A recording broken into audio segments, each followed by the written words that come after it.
that's a guarantee. Talk to me, numbers never lie, add it up, that's me.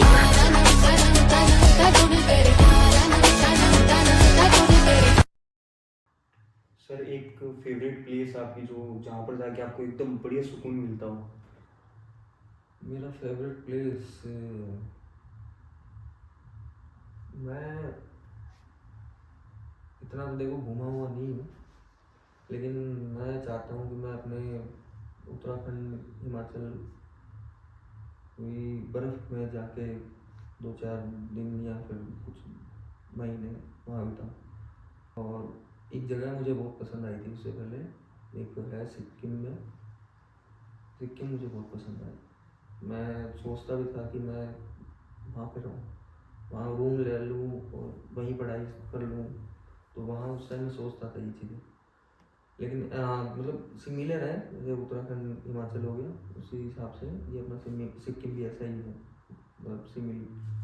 तो ऐसी जगह मैं जाना पसंद करता हूँ या फिर प्रेफर करता हूँ कि ऐसी जगह रहूँ, एक प्लेस। सर जैसे आप कभी मिशन पे जा रहे हो, आपको एक कॉम्प्लिकेटेड टास्क मिल गया और आपको खुद का भी एक सेफ रहने का या फिर कैसा भी रहता है वो, तो सर उस मिशन में जाने से पहले सर आपके दिमाग में सबसे पहले क्या चीज़ें आती है, आप लोग किस हिसाब से आप सोचते हो उस चीज़ को? देखो, मिशन में जाने से पहले हम ड्यूटियाँ बट जाती है सब में, कि किसको कौन किस चीज़ की ड्यूटी करेगा, किसका सेक्शन कौन सा है। ये हालांकि अभी कोबरा में तो ये फिक्स्ड है, कोबरा में सारा फिक्स रहता है कि मैं सेक्शन कमांडर हूँ और मुझे कुछ अलग से कुछ ड्यूटियाँ दी गई है जो डिफ़िकल्ट है। तो मैं जिस टाइम पता लगता है तो मैं उसकी प्रिपरेशन करना स्टार्ट कर देता हूँ कि हाँ इस ड्यूटी है, ऐसा ऐसा नेचर हमें या तो पता होता है या फिर नहीं पता होता, तो हम सीनियर अधिकारी से पूछ लेते हैं या अपने सीनियर ऑफिसर या कोई भी होता है उनसे पूछ लेते हैं कि ऐसी ऐसी ड्यूटी में क्या क्या करना होता है। तो वो हमें अच्छा गाइड कर देते हैं कि हाँ भाई ऐसे ऐसे होगा, ऐसे ऐसे करना है, ठीक है। तो उसके बाद में हम क्या अपने आप को क्या होता है, जैसे आपको थोड़ा जिम्मेदारी मिल आपके पास है और आपको थोड़ी और दी जाती है और वो डिफ़िकल्ट हो, तो आप थोड़ा क्या है उसके बारे में सोचोगे कैसे करना है। गाइडेंस मिल गई आपको, लेकिन आप फिर भी आपको थोड़ा बहुत टेंशन रहता है कि यार मैं कैसे कर पाऊँगा। फिर भी साथ वालों का सपोर्ट रहता है, जो अंडर मेरे जितने भी हैं वो सपोर्टिव है, तो काम इजी हो जाता है। कितना भी डिफिकल्ट हो, एक साथ रहोगे, एकजुट रहोगे, काम आसान हो जाएगा। ये चीज़ें। अगर सर मैं ये नहीं बोलना तो नहीं चाहता, बट आप टीम में वर्क कर रहे हो और किसी को कुछ चोट हो जाए या फिर शहीद हो जाए, तो सर उसके बाद में तो मन नहीं होता है, उसके बाद में भी आप आगे जाके बढ़ के पूरा काम करते हो, देखते हो, सर उसमें क्या रहता है, मतलब वो इमोशनली आप कैसे उसको मैनेज करते हो सर? देखो, इमोशनली हर एक आदमी इमोशनल, मैं मानता हूँ इमोशनल होता है, और उस टाइम सिचुएशन ऐसी हो जाती है कि पिन डाउन हो जाते हैं सारे। ये मान लो कि आप किसी के मुंह से आवाज़ भी नहीं निकल रही होती और आदमी ना एकदम से मतलब अपने आप को ना होपलेस सा समझने लग जाता है। लेकिन फिर भी आप अपने सेक्शन को, आपकी जिम्मेवारी है कि आप अपने सेक्शन को मोटिवेट रखो। ये सबसे बड़ा हमारे साथ में यही रहता है कि आप अपने सेक्शन को कैसे मोटिवेट करोगे।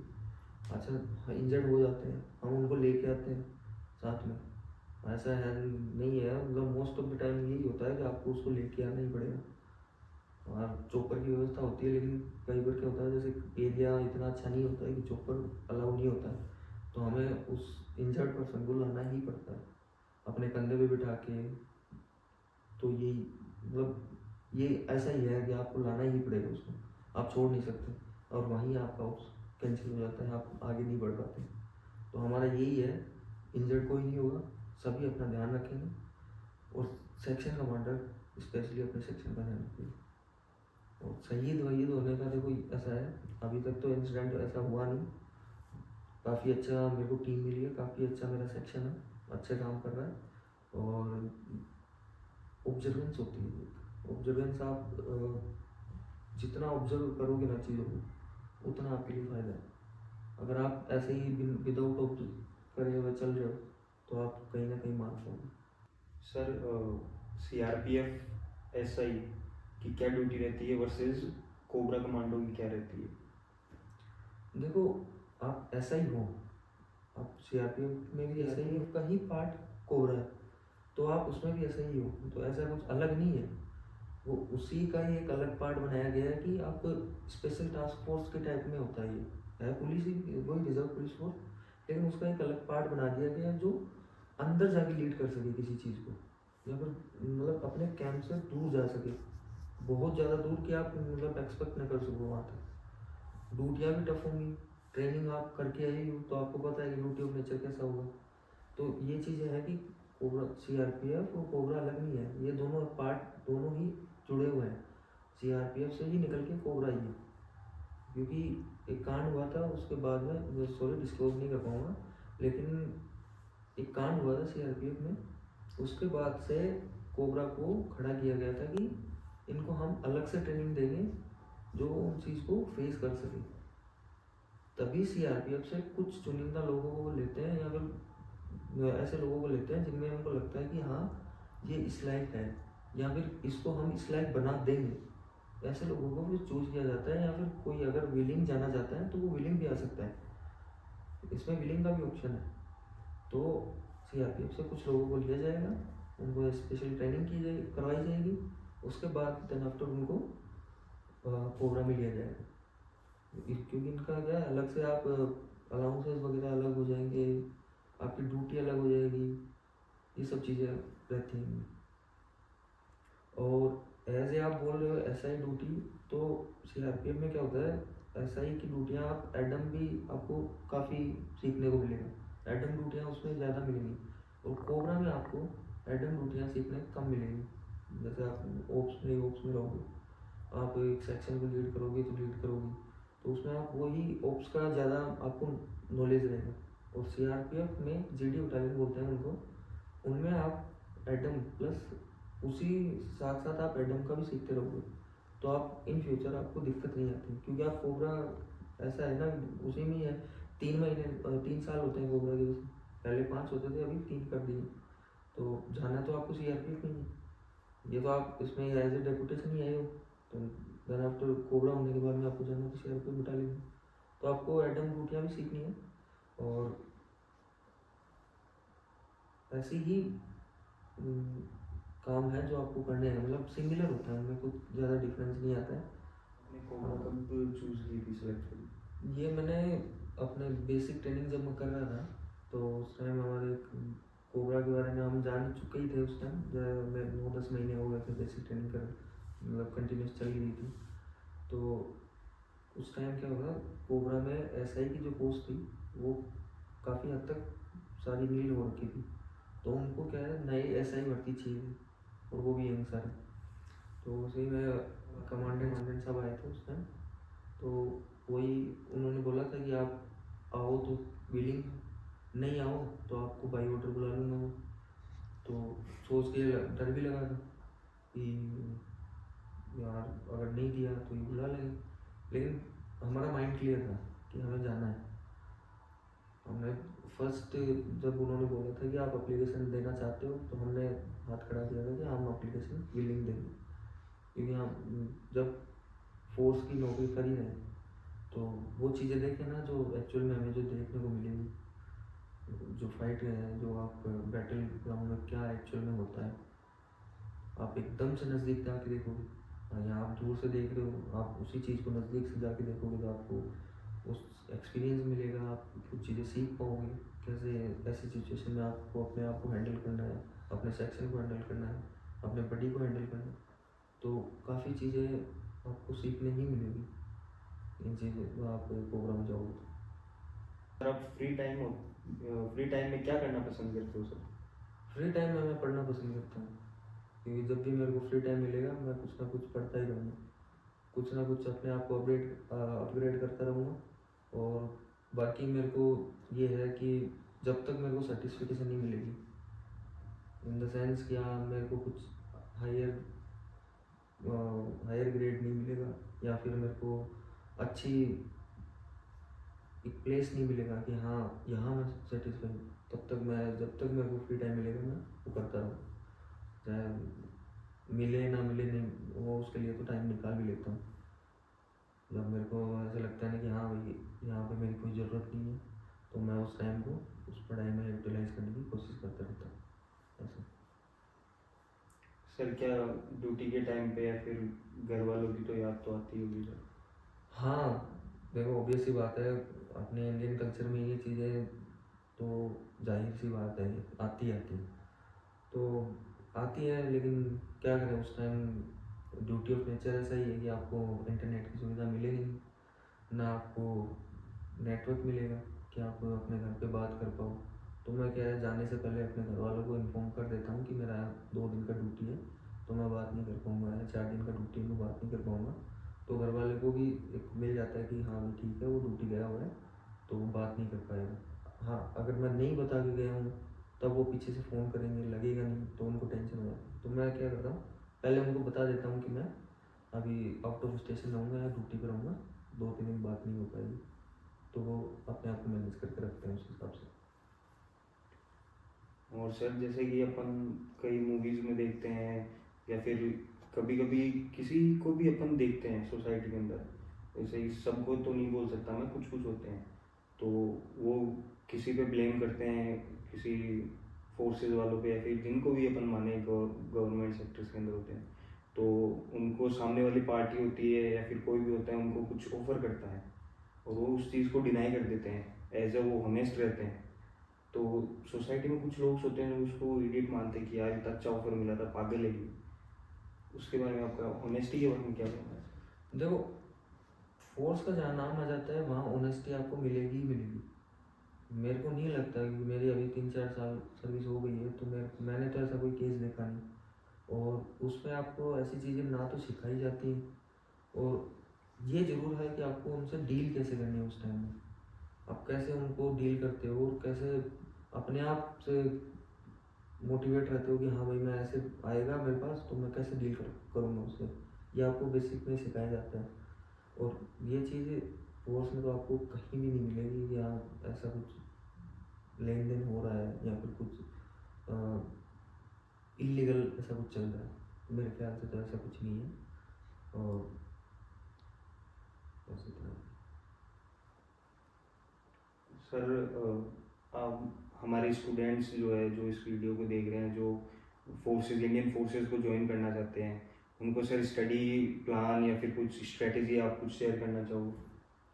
देखो आप अगर तैयारी कर रहे हो तो पहले तो आपको ना उस चीज़ के बारे में पहले जानना पड़ेगा जिस चीज़ की आप तैयारी कर रहे हो, फिर उसके सिलेबस को आप देखो कि उस एग्ज़ाम को मैं देना चाह रहा हूँ तो उस एग्ज़ाम में एक्चुअल में सिलेबस है क्या, जो उसका एडवर्टाइजमेंट आता है तो आप उसको पूरा चेक करो, उसमें एलिजिबिलिटी देखो उसमें क्या क्या है क्या नहीं है, फिर देन आफ्टर आप पूरा स्टडी करने के बाद में उसको फिलअप करो, फिर उसका जितना भी सिलेबस वेबलस आप जितना डाउनलोड करके रखते हो उस हिसाब से अपना एक स्टडी प्लान बनाओ और उसी को फॉलो करो।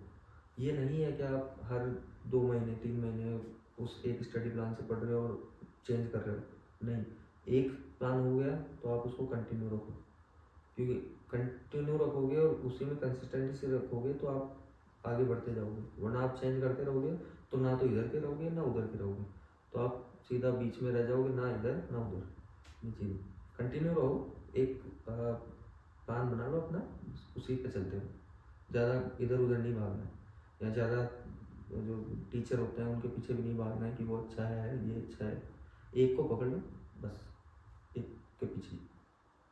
मेन रोल टीचर का भी रहता है प्रिपरेशन? हाँ टीचर का रहता है, क्योंकि आप अपने आप से जब वो चीज़ें सीखोगे तो आपको थोड़ा टाइम लग जाएगा, तो टीचर क्या होता है वो सीखा होता है, तो आपको अगर वो चीज़ें अच्छी लग रही है कि यार ये अच्छा बता रहा है और ये अच्छा भी लगा मुझे, तो आप उसको फॉलो करो, क्या दिक्कत है। लेकिन ऐसा नहीं है कि आप आज उसको फॉलो कर रहे हो फिर कल ने आपको दूसरा अच्छा लगने लग गया तो आप उसको फॉलो करने लग गए, क्योंकि सब टीचर का लास्ट में आना तो उसको उधर ही, लेकिन बीच का रास्ता वो कहीं ना कहीं से गुजारेंगे, तो वो बीच में गड़बड़ हो जाएगी तो आपकी भी गड़बड़ हो जाएगी। ये चीज़ है, आप एक टीचर को फॉलो करो, बस उसी को फॉलो करते रहो, ये नहीं है कि ये अच्छा पढ़ा रहा है तो मैं इसको फॉलो कर लेता हूँ, ये मजाक अच्छा करता है तो मैं इसको फॉलो कर लेता हूँ, ये बीच बीच में थोड़ा एंटरटेन कर देता है, तो ऐसा भी नहीं है कि आप ये सोचो कि यार ये तो सीरियस होकर पढ़ाते हैं। जब आपको समझ में आ रहा है अच्छा लग रहा है तो फॉलो करो। ऐसा नहीं है कि आप बस ऐसे ही भागते ही रह जाओ पूरी ज़िंदगी, फिर तो आप नहीं कर पाओगे। फिर ना तो इधर ना उधर, वही बात कि ना इधर होगे ना उधर होगे, बीच में रह जाओगे न्यूट्रल बन के, ऐसा। तो सर आप बुक्स वगैरह कौन सी रेफर करने के? देखो अलग अलग है, जिस एग्ज़ाम की आप तैयारी कर रहे हो, मैं वही बात बता रहा हूँ कि आप पहले उस चीज़ के बारे में पढ़ो कि वो एग्ज़ाम आपसे कौन सा सिलेबस आपको प्रोवाइड, वो आपको पहले आपको सब कुछ बता देंगे सिलेबस में, क्या कौन सा सिलेबस में क्या क्या सब्जेक्ट में कौन सी चीज़ें आने वाली। तो आप उसी हिसाब से अपने बुक्स खरीदो, क्योंकि हर एग्ज़ाम की अलग अलग हो जाती हैं। एसएससी में तो चलो मानो सब्जेक्ट इंग्लिश सब्जेक्ट है, मैथ है, तो मैथ आपको पूरी आनी चाहिए, तो उसमें तो कुछ है ही नहीं। आपको इंग्लिश पूरी आनी चाहिए, वो सब्जेक्ट है। उस देन आफ्टर आपको जीएस और जीके का तो कोई ऐसा है ही नहीं, आपको जितना पढ़ोगे उतना ही कम है, तो आप उसको तो पढ़ते ही रहो। फिर एक रीजनिंग रह जाती है, रीजनिंग तो मोस्ट ऑफ द जो होते हैं वो कर लेते हैं, लेकिन कई होते हैं जो 1-2% होते हैं वो नहीं कर पाते, वरना 98% लोग रीजनिंग तो कर लेते हैं। यही है, ज़्यादा कोई मोटा सिलेबस भी नहीं होता इसमें। आप मैथ हो गया, रीजनिंग हो गया, जीके जीएस हो गया और इंग्लिश हो गया, ये 4 सब्जेक्ट रहते हैं। आप कंटिन्यूस लगे रहोगे तो हो जाएगा। और जैसे सर अभी इंडियन फोर्सेस जो है वो 26 जनवरी और 15 अगस्त को कैसे सेलिब्रेट करती है? देखो ये फोर्सेस में ये त्यौहार नहीं है, ये उनका एक पहले जो शहीद हुए हैं या फिर जिन्होंने अपनी जान पर खेल के इस देश को बचाया, इंटरनल सिक्योर किया हम उनको याद करते हैं। और उनको याद करने के लिए, याद करने के साथ साथ एक प्रण भी लेते हैं कि हम भी उनके जैसे ही अपने देश को सिक्योर रखेंगे, और रखेंगे, रख रहे हैं और रखते रहेंगे। ये बहुत बढ़िया लगा सर ये सुन के। और सर आप हमारे ऑडियंस जो है, जो व्यूअर्स है सर, उनको कोई मैसेज या फिर कुछ बोलना चाहते हो? देखो मैं तो यही कहूँगा कि आप जो करना चाहते हो उसको लगन से करो, कंटिन्यूस रहो, अपनी कंटिन्यूटी बनाए रखो। जो चीज़ आपको चाहिए, ऐसा नहीं है कि वो आपके पास आ जाएगी चल के, आपको मेहनत करनी पड़ेगी, आपको उस चीज़ के पास जाना पड़ेगा। वो चीज़ चल के आपके पास नहीं आएगी, आप मेहनत करोगे तो आप उस मेहनत कर रहे हो तो उसके पास चल के जा रहे हो आप। वो चीज़ ये नहीं है कि आप कुछ कर नहीं रहे बैठे हो और वो चीज़ आपके पास चल के आ जाएगी, नहीं। आप जो भी चीज़ कर रहे हो XYZ, जिस चीज़ में आपकी रुचि है वो करो, और अच्छे से करो, उसको मन लगा के करो। ऐसे नहीं है कि ब्रेक में कर रहे हो या फिर कभी बीच में कर लिया छोड़ दिया, ये नहीं करना है, कंटिन्यूस रहो। मोस्ट ऑफ द में यही होता है कि आपको मिल जाएगा जो आप चाह रहे हो, वो आपको मिलेगा मिलेगा। Thank you. जैसा कि सर से अपन को बहुत कुछ पता चला कि कैसे उन्होंने गुजारा किया, जब वो ऐसा ही नहीं बने थे, उसके बाद की लाइफ बताई कि क्या कितनी खूबसूरत बन जाती है लाइफ उसके बाद में। एक बार की मेहनत लगती है, उसके बाद में सब कुछ अच्छा लगता है। और इंडियन फोर्सेस जो है उनका इतना बड़ा रोल होता है अपनी सेफ्टी के लिए। जैसे अपन सिटीजन्स है, पिछले साल अपन ने देखा था, अपने वॉर को भी फेस किया था, तो अपन चैन की नींद सो रहे थे। क्यों? क्योंकि हमारे साथ में जवान खड़े थे। तो मेरा यही बोलना है कि सर आपके साथ में आज बात करके बहुत बहुत अच्छा महसूस हुआ सर। मेरे को भी अच्छा लगा बताने में कि मैं भी ये चीज़ें दूसरों के साथ शेयर कर पाऊँ, दूसरों को पता लगे एक्चुअल में फोर्स कर क्या रही है। क्योंकि मूवी और इन चीज़ों में देख के लोग क्या सोचते हैं कि ऐसे ही होता है, बट एक्चुअल में वो नहीं है। बहुत सी डिफ़िकल्टियाँ आती हैं जो हमें देखनी पड़ती है, देश को भी साथ में लेके चलना होता है, देश की जनता का भी विश्वास हम पे बना रहे, इसको भी लेके चलना होता है। तो हम यही चाहते हैं कि अच्छा मैसेज दें, दूसरों को अच्छा लगे और वो इसको फॉलो करें। Thank you sir. Thank you. Nice to meet you sir. Thank you. Nice to meet you.